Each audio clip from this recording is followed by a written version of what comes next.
courroie de distribution sur une Audi A4 B6 année 2001, 1,9 Litre TDI 130 chevaux, moteur AWX. Voilà, après avoir déposé la face avant. Donc là, ça c'est pignon de l'arbre à cam, galet tondeur. Ça c'est le piston, c'est un piston hydraulique, un vérin hydraulique qui exerce une pression sur le galet tondeur.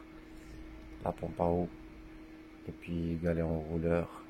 Et là c'est le pignon de l'arbre à cam. Là il y a encore le cache à enlever. Et puis là on voit bien que j'ai commencé à le faire à temps, parce que là on voit qu'il y avait déjà une petite fuite au niveau de la pompe à eau. Ça commençait déjà à fuir. Là on voit un peu les traces rosées, c'est la couleur du liquide de refroidissement. Donc là on va commencer par le calage. Donc là au niveau calage, ce qu'il faut faire c'est tourner ici au niveau sens horaire jusqu'à ce qu'on puisse aligner déjà. Voilà. Si vous regardez bien, là on a un repère 4Z. Donc ça, les deux trucs là, il faut qu'ils soient alignés avec le repère 4Z. Normalement. Ensuite,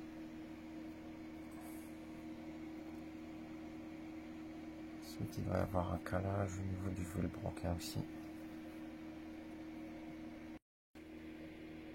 Là, j'ai acheté une valise pour le calage. Il y en a deux. Ça c'est pour le vilebrequin. Et un c'est pour l'arbre à cam. Après, vous pouvez le faire avec juste des piges simples, sans utiliser la mallette. C'est faisable aussi.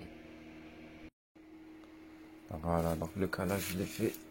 Donc les deux petites encoches sont là. Attends, je prends la lumière. Deux petites encoches là au niveau du vilebrequin. Là c'est marqué 4Z. Si tu regardes bien, il y a deux petites encoches.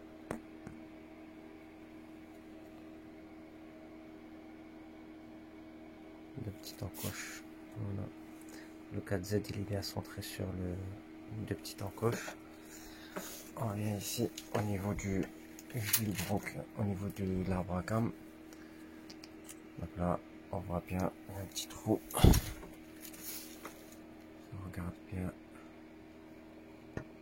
on voit pas bien avec la lumière.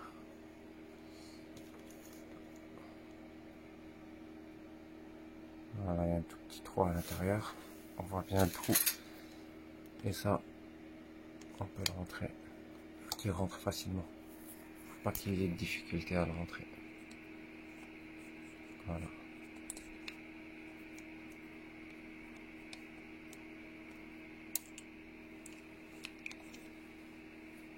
Et puis, au niveau du vilebrequin, bon, j'ai pas vraiment l'outil adapté, mais c'est celui-là. Donc, ça rentre à ce niveau-là. Un petit trou ici. D'accord. Et puis, quand on regarde par là, on voit bien à ce niveau-là. Il y a un trait dans le pignon du vilebrequin qui va directement sur la flèche de l'outil. Donc ça c'est le calage. Une fois que le calage est fait, bah, reste à démonter la courroie. Donc ouvrir déjà les petits, voilà, ouvrir ça, les trois petites vis. Et puis voilà, ouvrir à ce niveau-là pour détendre la courroie. Et puis voilà. Là on a desserré les trois vis.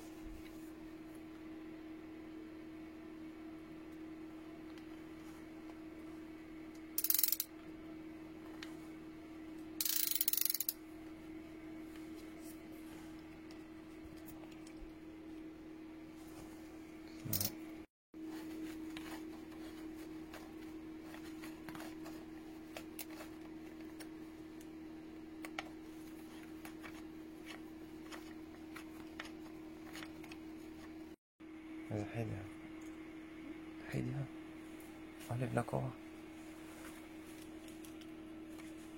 Donc là, tout est desserré. La courroie, on va desserrer. On a enlevé une petite pièce qui était là pour pouvoir bien rentrer ça. Ça, c'est pour bloquer en fait le piston. Et puis voilà.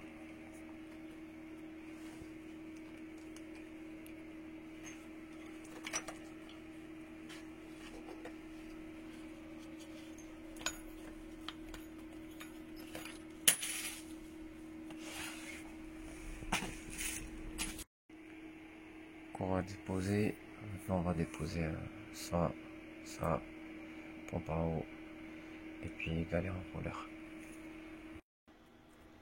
Et donc là, on a tout déposé. Voilà, la pompe à eau. Donc là, on a bien nettoyé la partie du joint qui est là, avec de la toile émerie fine. Et puis on a changé le petit goujon là. Ça coûte pas cher de le changer, donc je l'ai acheté chez Audi à 1,80 €, donc vaut mieux le chercher, vaut mieux le changer. Donc le montage.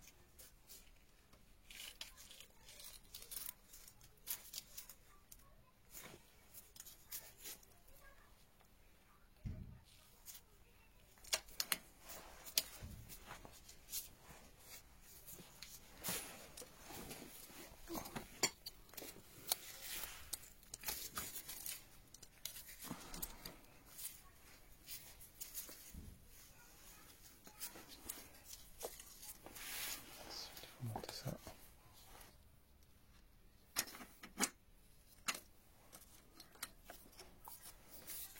Tu l'as mis à l'envers, je pense, non? Non, c'est comme ça, mais il faut le mettre plus haut.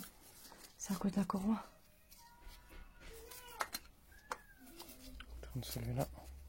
Non, il est bon, en fait, il est bon. Il est là le trou. Durement, mais bien. Donc là, il faut toujours utiliser du frein filet, faut pas oublier. Frein filet bleu que j'utilise pour tous les vis.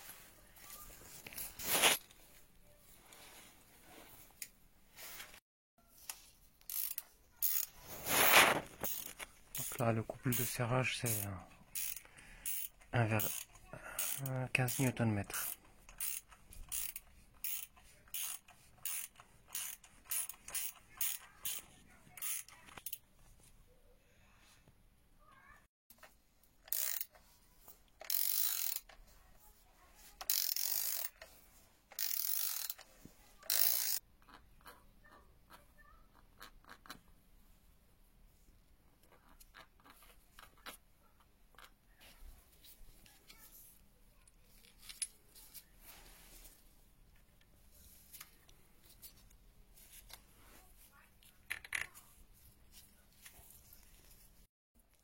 Donc là, c'est la partie du galet tondeur, c'est la partie la plus importante pour la courroie de distribution.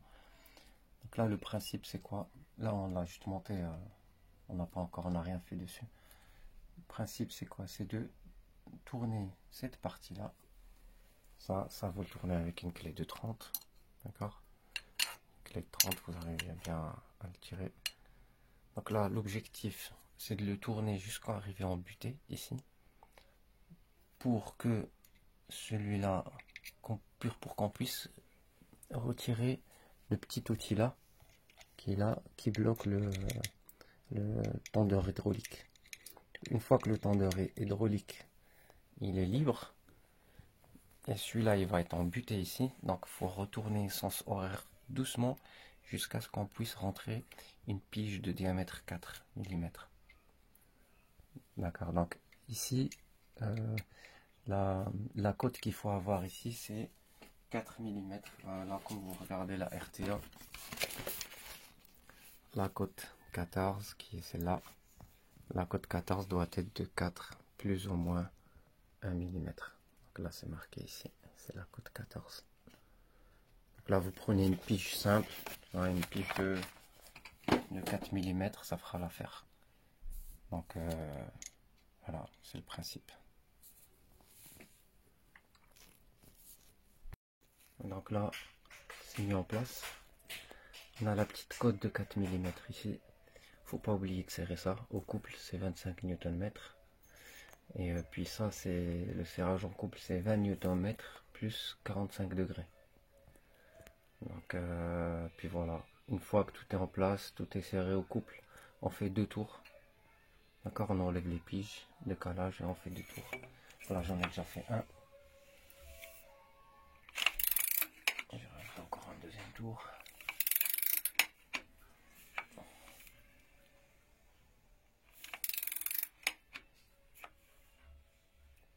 Une fois qu'on refait les 2 tours, on revérifie le calage, s'il est bon ou pas. S'il est toujours bon ou pas.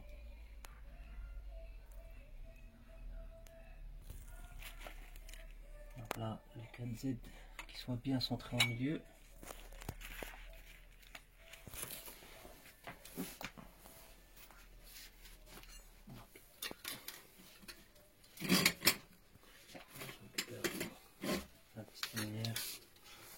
On regarde bien le trou là. On prend notre pige. On vérifie si elle rentre bien. Là, elle rentre bien. Elle rentre bien sans problème. Et puis le vilebrequin. On vérifie si c'est bien calé. Ok, il est bien calé sans problème. Le repère, il est là. Donc voilà, le calage, il est bon. Donc pour récapituler, c'est première des choses à faire avant de déposer la courroie, c'est de faire le calage. Donc tu arrives, les deux petits traits là, faut qu'ils viennent sur le 4Z. Et là, votre pige qui puisse rentrer correctement ici, l'enfoncer jusqu'au fond. Et puis votre calage à ce niveau-là. Voilà. Une fois que le calage est fait, vous pouvez déposer la courroie. Donc vous commencez par le galet enrouleur, vous l'enlevez, desserrez, galet tondeur pardon, puis galet enrouleur. Et puis moi j'ai changé celui-là aussi, donc c'est le dispositif de pression hydraulique sur le galet tondeur. Avant de déposer donc ça, pour le dépose, donc vous desserrez là, celui-là vous le tournez jusqu'au fond, d'accord, pour que la tige du piston de ce dispositif hydraulique qui rentre tout en bas, à ce moment-là, on rentre cet outil-là, on le rentre par là, pour qu'il vienne à ce niveau-là, tu vois, pour qu'il vienne à ce niveau-là pour bloquer la tige, qu'il puisse pas remonter. Une fois qu'il est bloqué, bah là vous pouvez desserrer, repartir de l'autre côté pour desserrer la courroie, enlever ça, enlever la courroie, et puis déposer la pompe à eau. Faut tout changer. Quand vous faites une courroie de distribution, il faut changer pompe à eau, ça, et puis ça. Et puis pour déposer ça, on a dû déposer la petite pièce là. Et tu as deux vis, une vis là et une autre vis là pour celui-là. Et puis, d'accord, encore. Et puis pour la repousse de la courroie, donc on a tout remis en place, sauf le galet, sauf le dispositif de pression hydraulique. Donc on a commencé déjà par la courroie, on l'a mis tout autour, on a mis ça, le galet tondeur, et puis on a mis par la suite on a mis le dispositif de pression hydraulique, celui-là, le petit piston, on l'a mis en place. Après on a remis ça, et puis on a remis ça, et puis voilà, tout le reste c'est le calage, et puis pas le calage, c'est le réglage au niveau de la pression de la courroie. Donc c'est le plus compliqué, c'est celui-là, c'est de régler le galet tondeur après au moment du remontage, quoi. Faut pas oublier, là c'est une cote de 4 plus ou moins 0,1, de 4 plus ou moins 1, pardon. Donc oui, donc 4 plus ou moins 1 mm. Donc après, quand c'est fait, il faut faire 2 tours ici, 2 tours d'arbre à cam, et puis revérifier si le calage il est encore bon ou pas. S'il est bon, c'est que voilà, votre calage il est bon, et puis vous pouvez démarrer votre voiture sans souci, sans problème.